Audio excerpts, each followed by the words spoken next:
নমস্কার সবাইকে। আজকে আমি দুধ নিয়ে নিয়েছি। তো দুধটাকে আমি আগে কাটিয়ে ছানা করে নেব, তারপর খেজুরের গুড় দিয়ে মাখা সন্দেশ বানাবো। তো দেখুন আমি একটু ভিনেগার দিয়েছি। তো ছানা আমাদের হয়ে গেছে।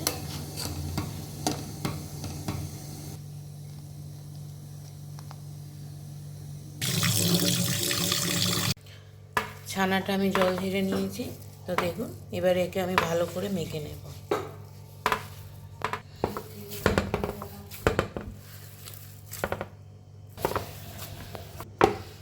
দেখুন এটাকে আমি প্রায় 10 মিনিট মতো মেখে নিয়েছি এরকম করে করে। তো একদম মসৃণ হয়ে গেছে এইভাবে। এবার এটাকে আমি রেডি করব।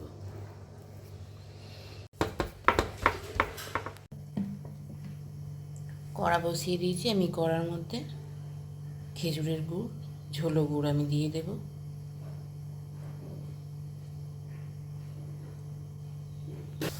যেহেতু খেজুরের গুড় না এখানে এলাচ লাগছে না ঘি লাগছে, কিছুই লাগবে না, শুধু এই দুটো জিনিস নিয়েই আমরা বানাবো।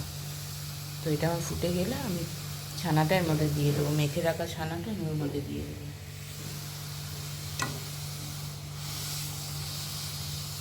দেখুন এটা ফুটে গেছে, এর মধ্যে আমি এখন ছানাটা দিয়ে দেবো।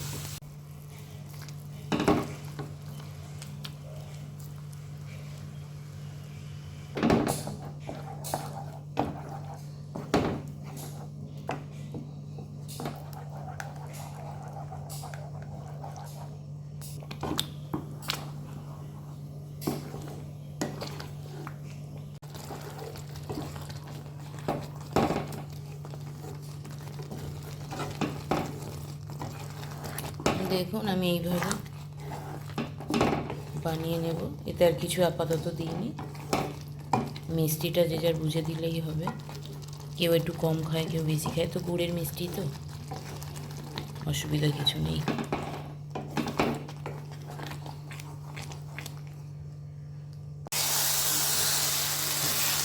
দেখুন এটা আমাদের হয়ে এসেছে। এতে কিছুই লাগলো না, শুধু আমি গুড় আর ছানাই দিয়েছি, দুটোই জিনিস। কারণ খেজুরের গুড় এমন একটা সুন্দর গন্ধ থাকে, গন্ধটাকে রাখার জন্য আর কিছু আমরা ইউজ করলাম না। আর কেনা খেজুরের গুড় তো এমনি সব ভেজাল থাকে। তো এটা তো পুরো গাছে যেখানে জাল দেয় ওখান থেকেই আমার নিয়ে আসে।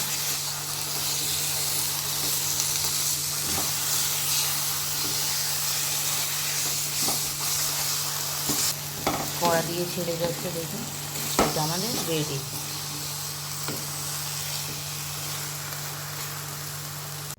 দেখুন এরকম একটা বাটি নিয়েছি আমি, এর মধ্যে এটাকে ঢেলে দিলাম।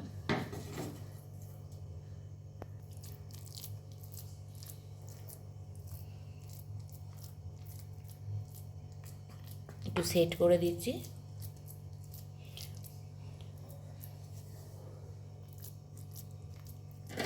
মোটামুটি 2-3 ঘন্টা পর এটা রেডি হয়ে যাবে। কেউ চাইলে গরমও খেতে পারবে। আমি উপর থেকে একটু কাজু কিশমিশ দিয়ে দিলাম।